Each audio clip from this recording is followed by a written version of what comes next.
नमस्कार, आप सभी का एक बार फिर से परिपूर्णता क्लासेस की एक और शानदार नई कक्षा में स्वागत है। हम हिंदी साहित्य के अंतर्गत अपने आधुनिक काल पढ़ रहे थे और आधुनिक काल के अंतर्गत हमने भारतेंदु युग का कल पूरा कर लिया था और प्रारंभ कर दिया था अपना द्विवेदी युगीन।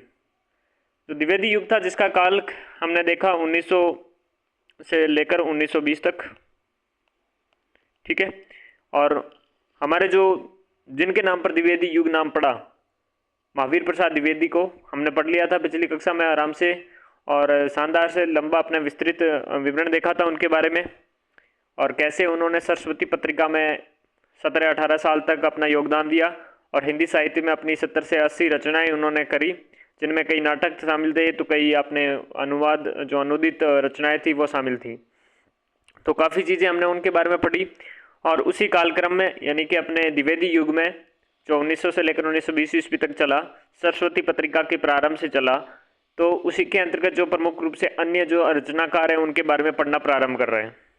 तो सबसे पहले हम बात करेंगे मैथिली शरण गुप्त के बारे में, जो हजारी प्रसाद द्विवेदी जी के ही प्रकार की रचनाओं पर और उन्हीं की शैली के आधार पर लगभग उनसे सिमिलित आपके सिमिलर थे। ठीक है ना। तो मैथिली शरण गुप्त के बारे में बात करें तो इनका जन्म 1886 ईस्वी में अपने हुआ था, और जन्म स्थान के बारे में बात करें तो गांव इनका चिरगांव था। कौन सा गांव था? चिरगांव में इनका जन्म हुआ था, जो झांसी के उत्तर प्रदेश में आपके हैं। चिरगांव गांव है जो झांसी में आपके पड़ता है, और झांसी कहाँ पर है? यूपी में है। ठीक है ना। मूल नाम के बारे में बात करें तो मिथिलादीप नंदिनी शरण, मैथिली शरण गुप्त का मूल नाम था मिथिलादीप नंदिनी शरण, इनका मूल नाम था। और इनके मृत्यु के बारे में बात करें तो 1964 में इनकी मृत्यु हो गई थी। पिताजी का नाम सेठ रामचरण गुप्त था। इनके पिताजी का नाम क्या था? सेठ रामचरण गुप्त। काव्य गुरु इनके कौन थे? महावीर प्रसाद द्विवेदी। तो काव्य गुरु थे मैथिली शरण गुप्त के, काव्य गुरु कौन थे? महावीर प्रसाद द्विवेदी थे। गुप्त जी ने द्विवेदी जी के नेतृत्व में रहकर सरस्वती पत्रिका के अनेक रचनाएं इन्होंने लिखी थी। तो गुप्त जी के ने क्या है, द्विवेदी जी के अपने नेतृत्व में यानी कि अपने गुरु के नेतृत्व में जो सरस्वती पत्रिका थी, इसकी अनेक रचनाएं इन्होंने लिखी थी। प्रमुख रचनाएं देखें तो इनके द्वारा रचित मौलिक काव्य ग्रंथों की संख्या लगभग 40 मानी गई है। मौलिक रूप से इन्होंने 40 अपने ग्रंथ लिखे हैं, जिनमें से प्रमुख रूप से देखिए रंग में भंग जो 1909 की है, फिर जय आपके द्रथवध 1910, भारत भारती जो 1912 में लिखी गई, किसान 1917 में, शकुंतला 1923 में, पंचवटी 1925 में, अनग 1925 में, हिंदू 1927 में, त्रिपतगा 1928 में, शक्ति 1928 में, गुरुकुल 1929 में, विकट बट 1929 में। साथ में साकेत, इंपॉर्टेंट नाम साकेत। तो साकेत किन की रचना है? मैथिली शरण गुप्त जी की रचना है। ये बात आपको कान खोलकर सुन लेनी और याद रखना है दिमाग खोलकर।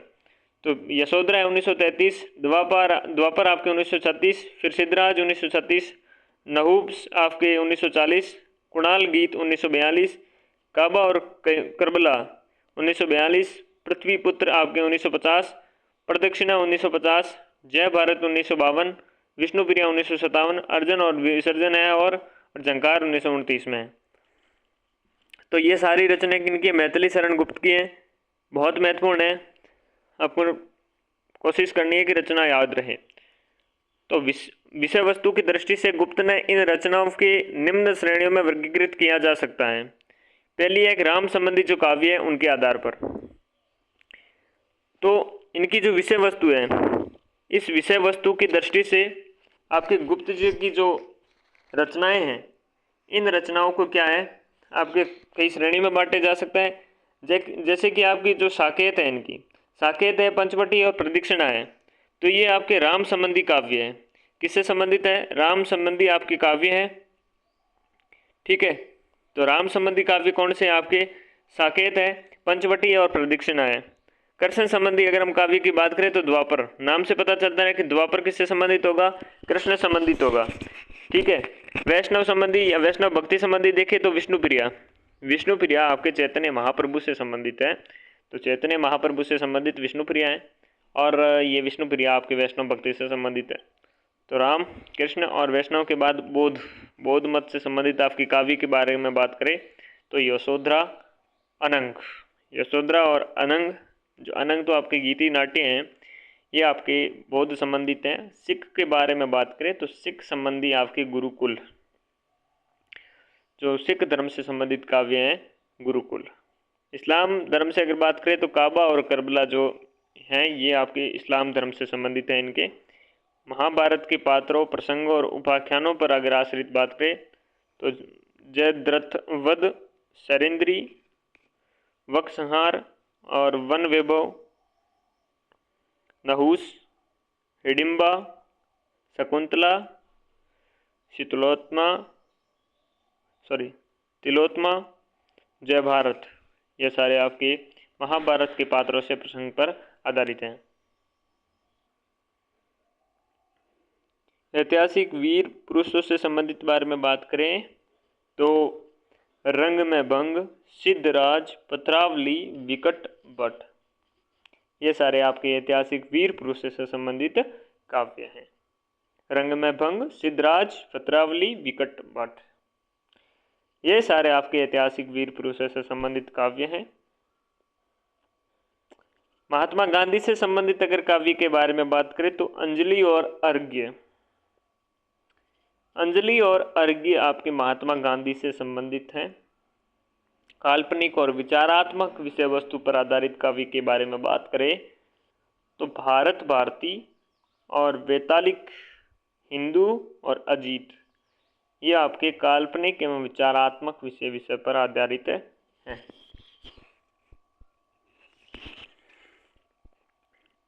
अगली बात करें रचना शैली की दृष्टि से इनकी रचनाओं को कुछ श्रेणियों में बांट सकते हैं। वो है एक मुक्तक काव्य। मुक्तक में आपके पद्य प्रबंधन, स्वदेशी संगीत और मंगल गठ, ये मुक्तक काव्य हैं। पद्य प्रबंध, स्वदेश संगीत और मंगल गठ, ये इनके क्या हैं, मुक्तक काव्य हैं। गुप्त जी के मुक्तक काव्य के बारे में बात करने के बाद हम गीति शैली के बारे में बात करें तो झंकार आपके और विश्व वेदना हो गया, अंजलि, साकेत, यशोधरा, कुणाल गीत के कुछ अंश ये गीति शैली के हैं। तो पूछ ले कि झंकार, विश्व वेदना, अंजलि और साकेत, यशोधरा व आपके जो कुणाल गीत के कुछ अंश है, ये किस शैली के हैं, तो गीति शैली के हैं। नाट्य शैली के बारे में अगर हम बात करें तो नाटक के बारे में आपके जो तिलोत्मा है, चंद्रहांस है, जो प्रमुख रूप से आपके नाटक शैली के हैं। गीति नाट्य शैली के बारे में बात करेंगे, रूपक यानी कि इसमें अनंग है, तिलोत्मा है और चंद्रहांस है, तो गीति नाटक आपके शैली में। पत्र शैली में बात करें तो नूतन काव्य शैली भी कह सकते हैं, पत्रावली। प्रबंध काव्य शैली इनकी सर्वप्रिय शैली है।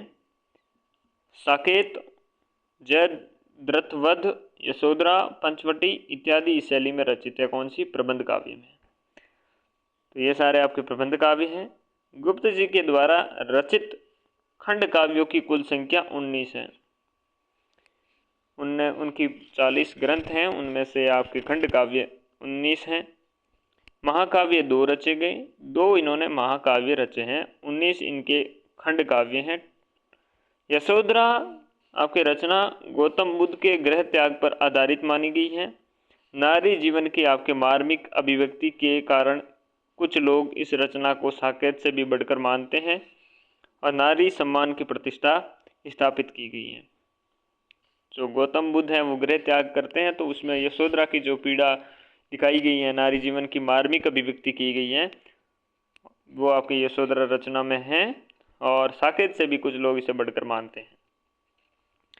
रंग में भंग अगर हम बात करें तो ये रचना चित्तौड़ और बूंदी के राजघराने से संबंधित रखने वाली राजपूती आपके आन का वर्णन किया गया है।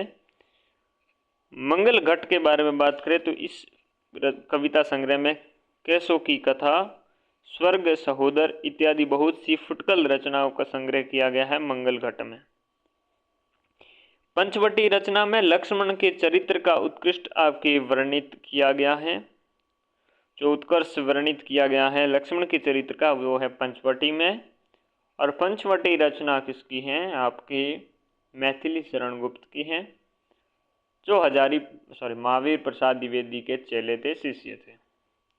विकट भट्ट के बारे में बात करें तो विकट भट्ट रचना में जोधपुर के एक सरदार के 3 पीढ़ियों द्वारा वचन निभाने का वर्णन विकट भट्ट में किया गया है।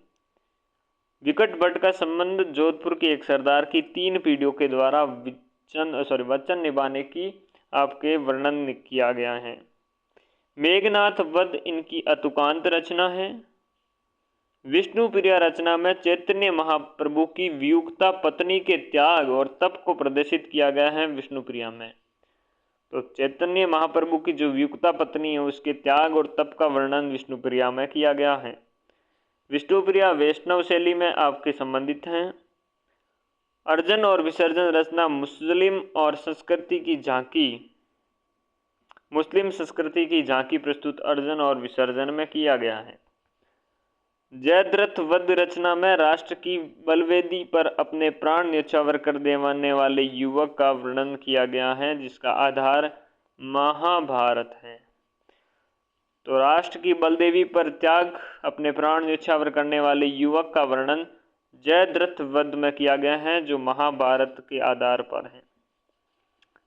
साकेत से संबंधित तथ्यों के बारे में बात करें, साकेत इनकी सबसे महत्वपूर्ण रचना मानी गई है। साकेत की रचना सन 1931 ईस्वी में की गई और कुल 12 सर्ग इसमें हैं। कुल कितने सर्ग हैं? तो 12 सर्ग हैं। 1931 में ये रचित हुई। काव्य श्रेणी में देखी तो महाकाव्य या प्रबंध काव्य, महाकाव्य है म्हणजे प्रबंध काव्य, ठीक है। काव्य श्रेणी में महाकाव्य श्रेणी में आता है। प्रेरणा स्रोत लेख जिसे प्रेरित होकर ये काव्य रचा गया, तो रविंद्रनाथ टैगोर के द्वारा एक लेख है जो काव्य की उपेक्षिताएं इसे देकर और महावीर प्रसाद द्विवेदी के द्वारा 1908 ईस्वी में सरस्वती पत्रिका में भुजंग भूषण जो भट्टाचार्य नाम से एक प्रकाशित लेख है, कवियों की उर्मिला विषयक उदासीनता इससे भी प्रभावित हुए हैं। पुरस्कार के बारे में बात करें तो मंगला प्रसाद आपकी पारितोषिक पुरस्कार इन्हें मिल चुका है। विशेष रूप से हम बात करें तो यह तुलसी के रामचरितमानस के बाद हिंदी का दूसरा बड़ा राम काव्य माना जाता है। इस रचना में आर्य समाज का प्रभाव दिखाई पड़ता है। डॉक्टर द्वारिका प्रसाद सक्सेना के अनुसार साकेत की रूपरेखा निश्चित करने वाले श्री छोटे लाल बारस्पत्य माने जाते हैं। आचार्य नंद दुलारे वाजपेयी के अनुसार साकेत महाकाव्य ही नहीं आपके आधुनिक हिंदी के युग का प्रवर्तक महाकाव्य है। यह रचना आपके नारी चेतना से संबंधित काव्य है। साकेत मूलतः पाली भाषा का शब्द है जिसका आपके शाब्दिक अर्थ होता है अयोध्या।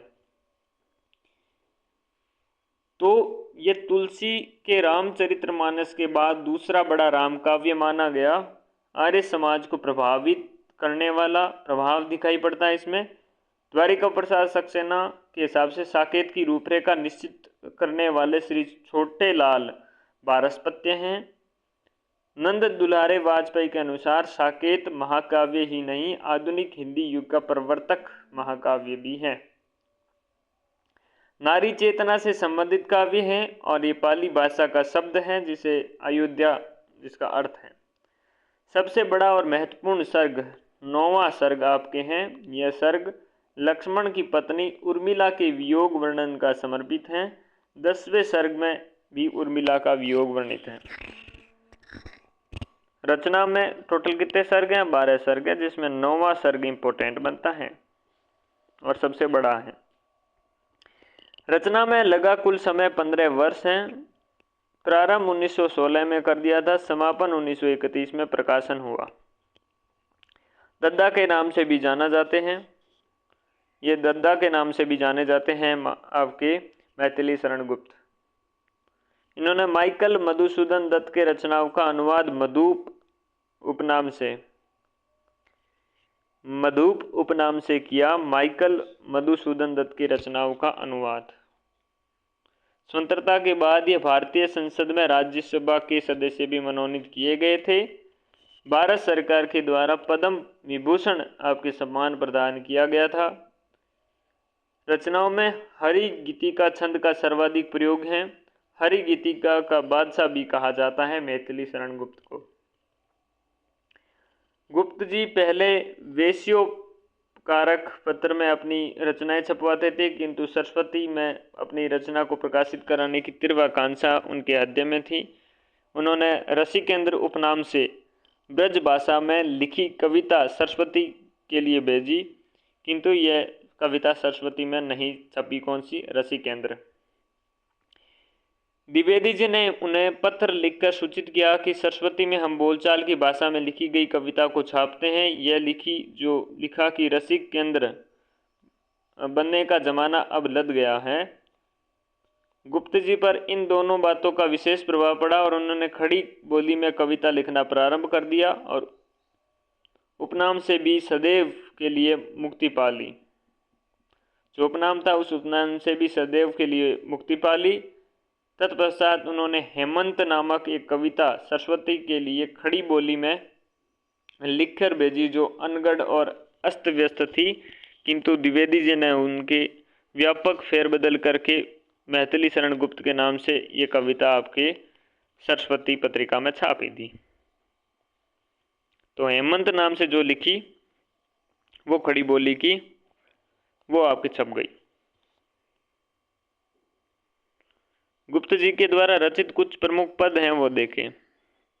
यशोधरा से लिया गया है। अबला जीवन हाय तुम्हारी यही कहानी, आंचल में है दूध और आंखों में है पानी। ये पूछ ले कि ये पद किसके द्वारा रचित है, तो आपके मैथिली शरण गुप्त के द्वारा रचित हैं कि अबला जीवन हाय तुम्हारी यही कहानी, आंचल में है दूध और आंखों में है पानी। चारू चंद्र की चंचल किरणें खेल रही हैं जलथल में, स्वच्छ चांदनी छिटक रही अपनी और अंबर तल में। ये पंचवटी से लिखित है। हम कौन थे, क्या हो गए और क्या होंगे अभी, हाउ विचारे आज मिलकर ये समस्याएं सभी। भारत भारती में से ये लिखी गई।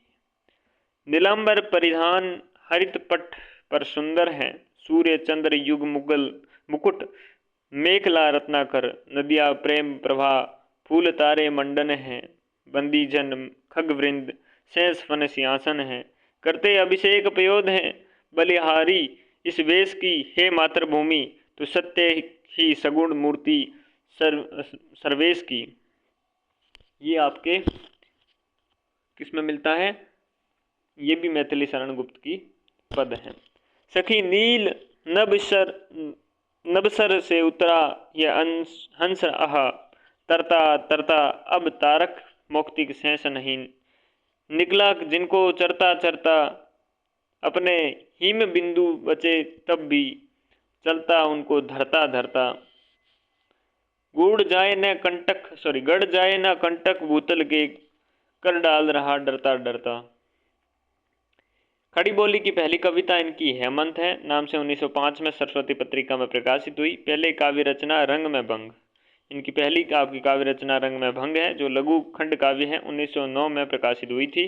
गुप्त जी ने पहली आपकी महत्वपूर्ण प्रसिद्ध काव्य रचना भारत भारती 1912 में प्रकाशित की। यह रचना मधुसूदन आपके हाली और मुसद से कैफी या भारत दर्पण लेखक ब्रजमोहन दत्तात्रेय कैफी से प्रभावित मानी जाती हैं। भारत भारती रचना के कारण इनको जेल भी जाना पड़ा था। इस रचना के लेखन के कारण इन्हें राष्ट्र कवि की संज्ञा मिली। राष्ट्र कवि की संज्ञा मिल गई इनको किसके माध्यम से? भारत भारती के माध्यम से।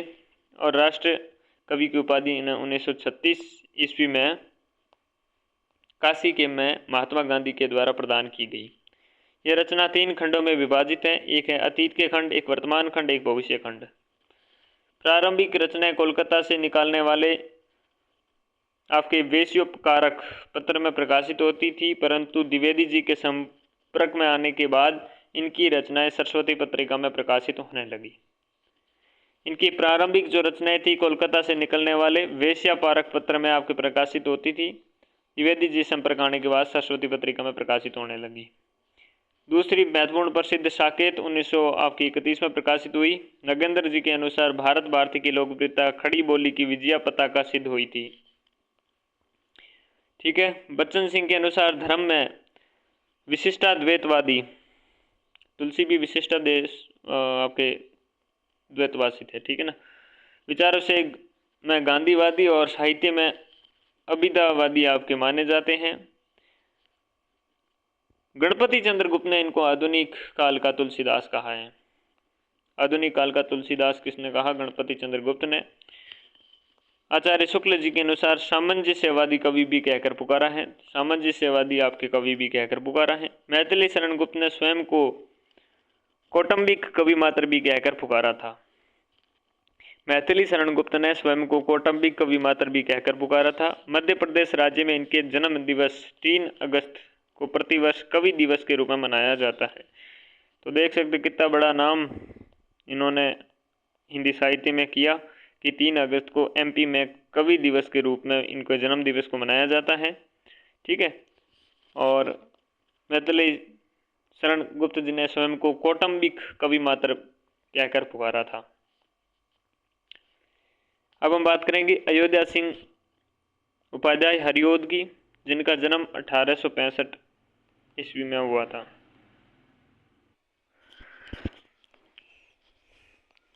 आपके निजामाबाद जिला आजमगढ़ निजामाबाद, मृत्यु 1947 में हुई। व्यवसाय देखें तो पहले मिडिल स्कूल आपके अध्यापक थे, फिर कानूनगो की नौकरी करी और 1923 में सेवानिवृत्ति को हुए। ठीक है। तो पहले मिडिल स्कूल के अध्यापक रहे, फिर इनके कानूनगो बने। कानूनगो के बाद 1923 में ये सेवानिवृत्त हो गए। कृष्ण चरित्र संबंधी रचनाएं देखें तो कृष्ण शतक, प्रद्युम्न विजय, रुक्मणी परिणय और प्रिय प्रवास, ये 4 कृष्ण से संबंधित इनकी रचनाएं हैं। 2 नाटक है, प्रद्युम्न विजय और रुक्मणी परिणय। प्रद्युम्न आपको पता है कि ये कृष्ण जी के पुत्र थे और ये इनके 4 रचनाएं हैं, प्रिय प्रवास, रुक्मणी परिणय, प्रद्युम्न विजय और कृष्ण विजय। श्रृंगारिक रचनाएं देखें तो आपके रसिक रहस्य, प्रेमांबु वारिधि, प्रेम प्रचंप और प्रेमांबु आपके प्रसरवण, प्रेमांबु प्रभा, रस कलश, पद्य प्रसून, ये श्रृंगारिक इनके रचनाएं हैं। रसिक रहस्य, प्रेमांबु वारिधि, प्रेम प्रचंप, प्रेमांबु श्रवण, प्रेमांबु प्रभा, रस कलश और पद्य प्रसून। साथ में चुभते चौपदे, चोखे चौपदे, बोलचाल, पारिजात, फूल पत्ते, कल्पलता, ग्राम गीत, बाल कवितावली, हरिओद सतसई के बाद में आपके कबीर कुंडल, श्री कृष्ण शतक, उपदेश कुसुम, उद्बोधन, ऋतु मुकुर, मर्म स्पर्श, हरिओद सतसई। रामचरित्र संबंधी देखें तो विदेही वनवास, यह आपके प्रिय प्रवास, पारिजात एवं विदेही वनवास इनकी क्या महाकाव्य श्रेणी की रचनाएं मानी गई है। तो इनसे प्रिय प्रवास, पारिजात एवं आपके विदेही वनवास ये महाकाव्य श्रेणी की रचनाएं हैं, रामचरित्र संबंधी रचनाएं हैं।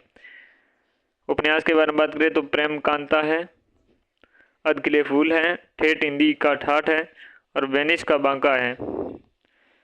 हरिओद जी की रचनाएं हैं। विशेष रूप से तथ्य देखें तो प्रिय प्रवास इनका सर्वश्रेष्ठ आपके महाकाव्य है और सर्वश्रेष्ठ प्रकार का महाकाव्य कौन सा है? प्रिय प्रवास।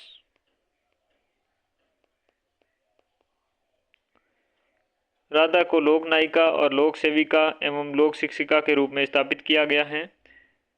इसका मूल भाव रीति नहीं प्रेम है, तो रीति नहीं है, प्रेम मूल भाव है। ये खड़ी बोली हिंदी का एक प्रथम महाकाव्य है। खड़ी बोली हिंदी का प्रथम महाकाव्य है प्रिय प्रवास। कुल 17 सर्गों में लिखा गया है। इस रचना के लिए इनको मंगला प्रसाद पारितोषिक प्राप्त हुआ है। आचार्य शुक्ल के अनुसार ये खड़ी बोली के सर्वप्रथम आपके महाकाव्य रचना है। कौन सी? प्रिय प्रवास। अपनी अपूर्व साहित्य साधना के कारण इन्हें कवि सम्राट कहते हैं। तो राष्ट्र कवि अभी हमने पढ़े, अब हम देखें कवि सम्राट। कवि सम्राट कहलाने वाले हरिओत जी। ब्रज भाषा और खड़ी बोली दोनों की रचनाएं मिलती है। रस कलश रचना में ब्रज भाषा का तथा प्रिय प्रवास, विदेही वनवास आदि रचनाओं में खड़ी बोली का प्रयोग है। रस कलश में रचना किसकी भाषा? ब्रज भाषा। और प्रिय प्रवास और विदेही वनवास इनमें खड़ी बोली दिखती है। प्रिय प्रवास प्रथम रचना। छंद यहाँ द्रष्टव्य है कि दिवस का अवसान समीप था, गगन था कुछ लोहित हो चला, तरु शिखा पर भी अब राजती कमलिनी कुल वल्लभ की प्रभा। एक प्रथम छंद यहाँ पर द्रष्टव्य है आपकी प्रिय प्रवास का। विदेही वनवास के बारे में बात करें तो मूलतः आपके वाल्मीकि रामायण पर आधारित है विदेही वनवास। इसमें राम के द्वारा सीता के निर्वास की कथा 18 सर्गों में वर्णित है। तो विदेही वनवास मूलतः आपके वाल्मीकि के रामायण पर आधारित है। राम के द्वारा सीता के निर्वासन के साथ 18 सर्ग दिया हुए हैं। प्रिय प्रवास मूलतः आपके वियोग श्रृंगार का ग्रंथ है। वियोग वात्सल्य का चित्रण भी इसमें प्रमुखता है। राधा के विरह का निरूपण इसमें चतुर्थ सर्ग में किया गया है। तो चौथा सर्ग है, इसमें आपके प्रिय प्रवास में वियोग श्रृंगार है।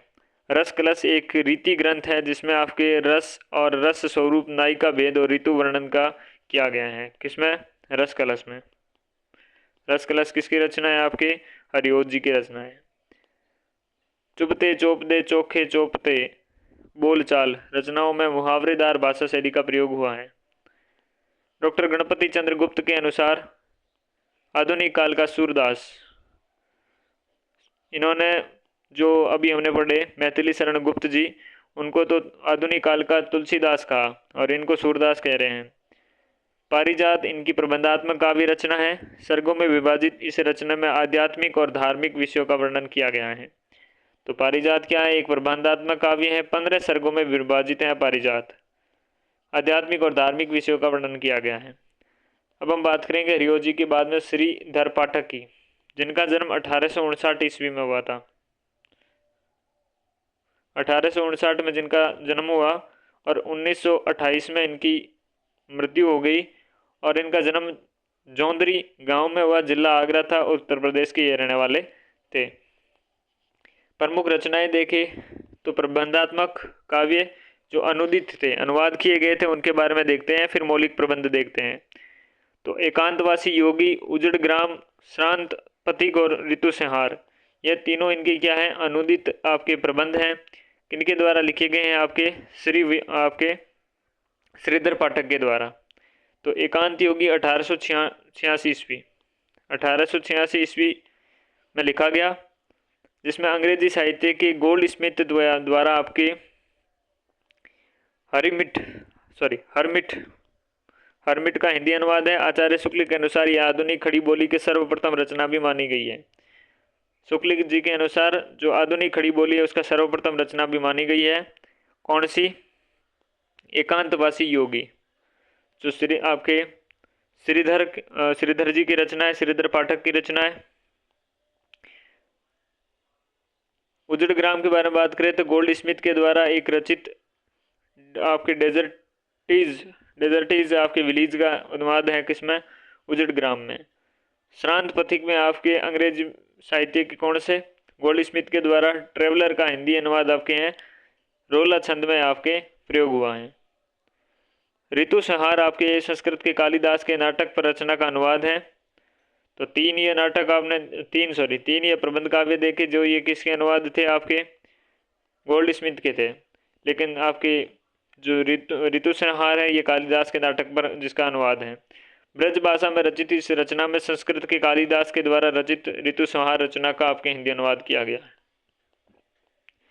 मौलिक अगर प्रबंधात्मक रचनाएं देखें तो विनोद है, सात जो 3 भागों में, कितने भागों में, 3 भागों में, और 1882 आपके ईस्वी में लिखा गया। जगत आपके सच्चाई सार के बारे में बात करें तो 1887 का है जो प्रकाशन, और जगत सच्चाई सार आपके किनका है, ये भी श्रीधर पाठक का है। धन विनय है, गुणवंत हेमंत है, और काश्मीर सुषमा है। ठीक है, अन्य भी है तो आराध्य शोकांजलि है जो पिता की मृत्यु पर लिखा था। वनाष्टक है, फिर देहरादून है, फिर जॉर्ज वंदना है, भक्ति विवाह है, श्री गोखले प्रशस्ति है, और गोपी के गीत है, भारत गीत है, बाल विधवा है। साथ में भारत प्रशंसा है, संध्या अटन जो एक कविता है, और भारतो उत्थान है, और स्वर्ग वीणा। ठीक है, तो जगत सच्चाई सार सुधरे संयो सदुकड़ी ढंग पर लिखा गया है। यथा जगत है सच्चा, तनिक न कच्चा, समझो बच्चा इसका भेद। 51 पदों की एक लंबी आपकी कविता है। तो जगत सच्चाई का सार आपके सूत्रे साइयों के सदुकड़ी ढंग पर लिखा गया है। जगत है सच्चा, तनिक न कच्चा, समझो बच्चा इसका भेद। स्वर्ग वीणा परोक्ष सत्ता के रहस्य का संकेत मिलती है। तो परोक्ष सत्ता के रहस्य का संकेत आपके स्वर्ग वीणा में मिलता है। ठीक है,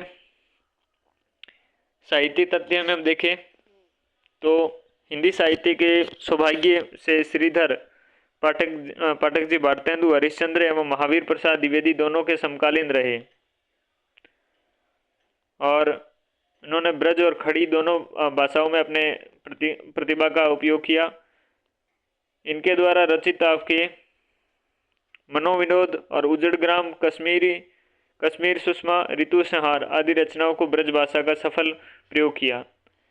खड़ी बोली जो आंदोलन को सफल करने के लिए महत्वपूर्ण भूमिका निभाई थी, श्रीधर पाठक ने। अपने समय के कवियों की प्रकृति का वर्णन पाठक जी ने सबसे अधिक किया है, जिसमें हिंदी प्रेमियों में ये प्रकृति के उपासक कवि नाम से प्रसिद्ध हैं। आपके विषय, भाव और शैली तीनों क्षेत्रों में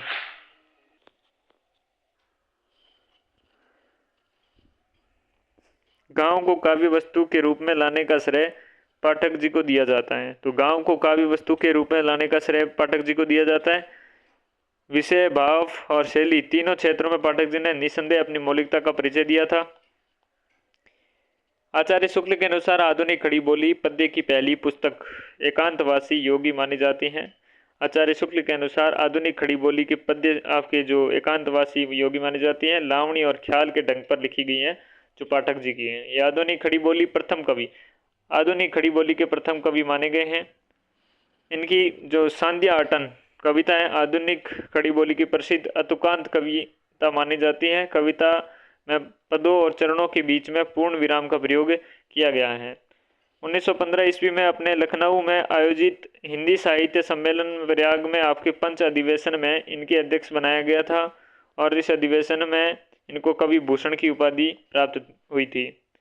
भारतेंदु हरिश्चंद्र की तरह इन्होंने मातृभाषा की प्रशंसा में एक जगह लिखा है, निज भाषा बोलूं लिखूं पढ़ूं गन्हूं सब लोग, करहूं सकल विषयन विषय निज भाषा उपयोग। ये इनकी क्या है, एक प्रशंसा में, मातृभाषा की प्रशंसा में ये इन्होंने पद लिखा है एक जगह।